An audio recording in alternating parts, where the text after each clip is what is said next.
In GL, I'm a little bit surprised Julianna came out and did an interview after the fight. I do gotta ask what's up with the thumbnail though, man. Who is doing the thumbnail with her crying, wiping a tear from her eye? I haven't seen this yet, but I definitely am curious to hear what Julianna Peña has to say. I do want to quickly speak on her post-fight Instagram post where she was saying that she had dibs next. I just want to point that out to the rest of the women's bantamweight division because getting a title shot shouldn't be based on dibs, so please get out there and make something happen. Anyway, let's go ahead and see what they talked about this time. Matter of seconds, we're going to be joined by a very special guest, someone who, dare I say, consider a part of the family here at the Uncrowned HQ. Her first chat since 2 Saturdays ago in Newark, UFC 316. It has come and gone, and the Venezuelan vixen, Julianna Peña, is here to talk to us. Hello, Julianna. I do think this is your first chat, unless I missed something else. No, this is the first one and the only one. I was gonna say, this is probably the only one that she's gonna be doing, and still, I'm surprised she did. Better than all of the rest, that's for sure. I definitely was bummed, but I must be growing up because I'm like, oh man, live to fight another day. It's all good. Life isn't over. Weird. I think this is good to hear from Julianna Peña coming off the bat with this interview. I'm very happy Ariel went right for it, didn't spend 11 minutes playing around, and this is what I was not expecting at all, and it's important that she feels that way if she plans on being in the UFC still, or even in the public eye to a certain extent. Way too competitive for my own good sometimes, yes. Far too competitive, which is why she was out for so long. I like where this is going. And so what do you think it is? Is it just you're getting older, or you have other things in life, better perspective? I'm getting older. Yeah, I would say,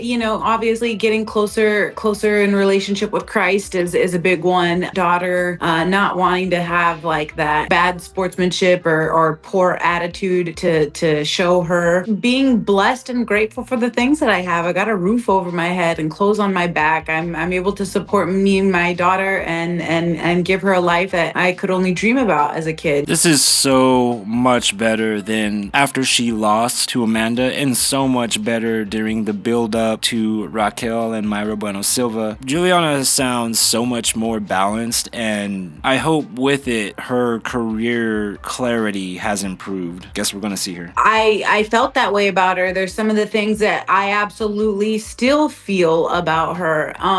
But with that being said, no matter what you think about how Julianna feels about Kayla and the things she said, I've already spoken on it in the past. For her to stand ground is pretty based. Yes, it is a sport, and yes, there are some things that are said to lead up to a fight, which I stand by everything that I said.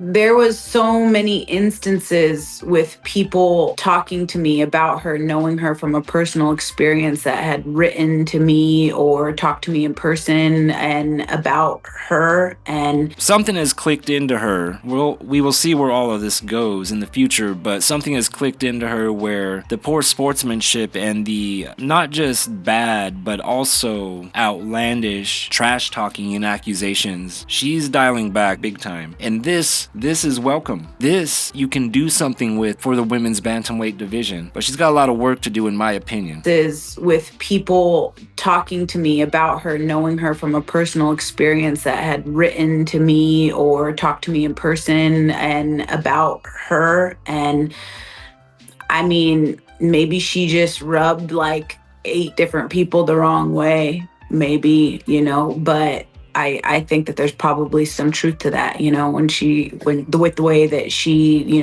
treated those people. So wow. So you had people like sending you messages, DMing you, emailing you, whatever, and saying, I hope you... Or people that dealt with her on a personal basis too, like in person, so it wasn't just the DMs that I was receiving. It was actually people that have like come in contact with her, worked with her, known her, dealt with her in passing, whether it was equipment guys, just people in general around the entire camp that were just like, kill this broad, we do not like her. So I think that, to be fair to Kayla, I think it was going both directions, that kind of energy. Some of those things were probably, they had to have been true in some facet, but you know what? Here's the flip side to that. Maybe there's people writing her about me and what a, BZ I am. So you never know. She just called it herself. And that's what I think too. That's what Kayla was saying, in fact. Not great. And as you know, and a lot of people kind of flip me crap for this, I've been doing this since 2008. fight. I think I have dislocated, broken, and torn every ligament in my body. For anyone that hears this and instantly thinks, oh, come on, talking trash, Julianna Peña and Raquel Pennington are two of the highest injury-prone fighters ever in the UFC, man or woman. And I'll take the Pepsi challenge. You can put it up against any other injury resume that's made public. Julianna Peña and Raquel Pennington take the cake ever since their Ultimate Fighter days, since day one, basically. Plagued with several injuries leading up to that fight. And what I'm saying that for is it wouldn't surprise me she was injured going into this. She was injured every year going into this fight. I don't see why anyone would think she wasn't going to be injured. No, I don't. I will say it's pretty cool. Peña saying she doesn't regret competing, and the injuries that she's referring to, I'm guessing it's going to tie to the arm, obviously, or the ribs, because that was a big thing for her for 2024, 2023. But I do wonder if it's fair. I don't know what everyone would think about that, but I do wonder if it's fair to, well, she was injured. What about Kayla's weight cut? Kayla almost quit. Don't regret competing. I put in too much time. I've taken away too much time from other people, from my daughter, from my coaches, from their families. So I don't regret competing. No, just wish that I could have competed under better circumstances. More than one injury she went into this fight, and it's all too common, not just for Julianna Peña, but for the women's bantamweight division as a whole. After that, the 29th of May, I took a really bad fall in the octagon, and I tore my elbow and broke off like a ton of bone chips so that I wasn't able to like straighten my arm or bend my arm fully. And so I worked on that for a few days before I left to fight week. But every day it was just worse and worse and worse, and it looked like somebody like whacked me in the back of the elbow with a baseball bat. It was just so swollen. The MRI, the X-rays showed a tear, and it showed a lot of bone chips in the back of that. So I got, going into a fight 10 days out after having a tear like that and all those bone chips. And I would really like to know who's at fault here when it comes for the care of Peña. Peña not only has like an insane list of injuries throughout her career, a lot of them happened during training. A long time ago, she got injured on her knee where pretty much every ligament was torn. Dana was very upset, and it was in training. Her ribs got injured after the second Amanda fight, in training, and then re-injured in training. And it wasn't really disclosed, but I was following it close enough to pick up that that's what it was after she did the interview with Ariel live in Manhattan. And here she is getting busted up in training again. Is it that Julianna goes too hard, or is it that her training partners go too hard, or even worse, don't know what they're doing? Either way, can we dial it back a little bit? What does 100% Julianna Peña look like? When was the last time we saw 100% Julianna Peña? Was it when she defeated Amanda Nunes? Because I don't even think that was 100% Julianna Peña. Knowing that I was going into the fight with that big of a handicap definitely sucked. But then lo and behold, that's actually the same arm that she isolated and was able to Kimura. So I had no strength to be able to fight that. And then hot dog it with 5 seconds left in the round. It's humiliating, it's embarrassing, and it sucks. But I just want to tell you guys, this emotion that's coming from Julianna is just proof of what I've been saying for 3-4 years now. I have been writing about this woman or making videos. None of this was like a character to her. This means everything to her. We could be like, oh bro, it means everything to all of them. No, it actually doesn't. Like Peña has a very, very deep connection with being the best at what she competes in. Is it her body that is limiting her from that, or just all around better fighters to begin with? It's still something that isn't really answered, because her only losses are to Kayla Harrison and Amanda Nunes in any recent memory worthwhile. But at the same time, she hasn't fought anybody. But she has this burn, and if you go back to my videos, I have put it many times where she is emotional, in tears. She's in tears after winning. She's in tears after losing. She's in tears just thinking about the prospect of getting the belt. I forgot how close it was to her getting out of that round. It's pretty wild, actually. I haven't heard hot dog it in a long time. That's good stuff. I don't know if Peña should be feeling humiliated for losing the fight. I'm very glad she's being humble and level-headed, and this is gonna take her a long way. If the women in the division don't ramp up some kind of hype, it's very likely Peña gets another title shot after whatever happens with Kayla and Amanda, because nothing's going on. I'm saying Ketlin deserves a title shot, and the women deserve to compete for the title, but do something. We're waiting. Knock a Hyena out, you know? Do a Jessica Andrade Rose Dome Slam or something.